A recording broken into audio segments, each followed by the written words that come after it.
Very good morning, students. We are starting with the eighth chapter of your economics, public sector enterprises and their privatization. This is the first module.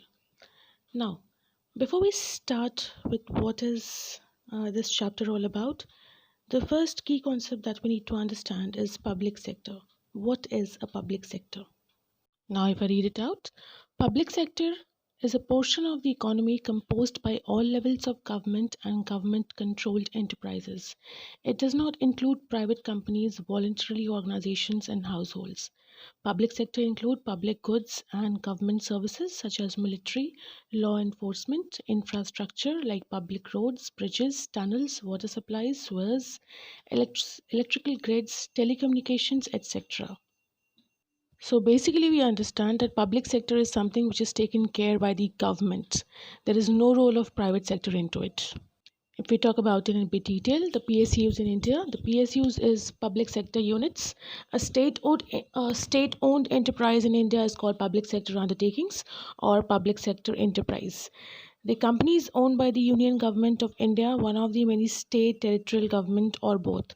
The company's stocks needs to be majority owned by the government to be a PSU, and PSUs may be classified as central public sector enterprise or PSBs, that is public sector banks, or SLPEs, that is state level public enterprise. Just a few places where PSUs activate and how do they work. Now let's check few sectors where public sector is very active in India, like coal industry, oil and petroleum industry, steel industry, thermal power, jute, banking, food, insurance industry, telecommunication, aviation, service, agriculture, manufacturing industry, mining, electricity, and engineering. Very few places where the PSUs are very much active. Now, moving on to the roles of PSUs in Indian economy. The first one is it's nothing which is unknown to you. You just have to know that okay, these are the points that come under this generation of income. Obviously, if government sector is not there, the private sector is not going to give the job to the people who are not that educated. So government needs to be there in action. The next is capital formation. Obviously, if government interference is there, they have good capital formation and they look towards the country as a whole. Employment again is very important, and the sectors that we just now read about, they are one of the sectors which employ the most of the people. So employment is also generated by the public sector enterprises. And then we have infrastructural development. Very much, yes, government takes charge of developing the infrastructure in villages and small towns as well. Strong industrial base. Yes, there are government sectors, there are public sectors that have you know uh, turned small rural areas into urban just because of the industries. So again, industries plays a vital role. And moving on to export promotion and import substitution, you know that export and import is taken care by the government. So again, government is the one who plays role into it. The next is contribution to central exchanger. Now, how do the government contribute to the central exchanger? Who's the exchanger? Exchanger is the one who deals with the foreign exchange. So these foreign exchange are taken care by the public sector. The next is checking concentration of income and wealth.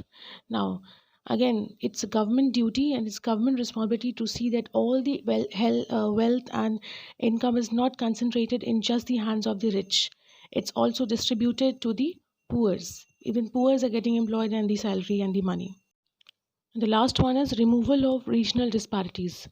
Only because of government, the regional disparities is reduced, because government makes sure that the areas which are not having much growth, they take up those areas and make sure they provide there with certain facilities like farming or industry or industrial base, so that the people living in those backward areas also get privilege of working and jobs and doing certain things like adding to the society and adding to the economy.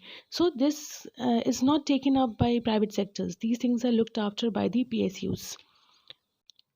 Guys, that's it in this video.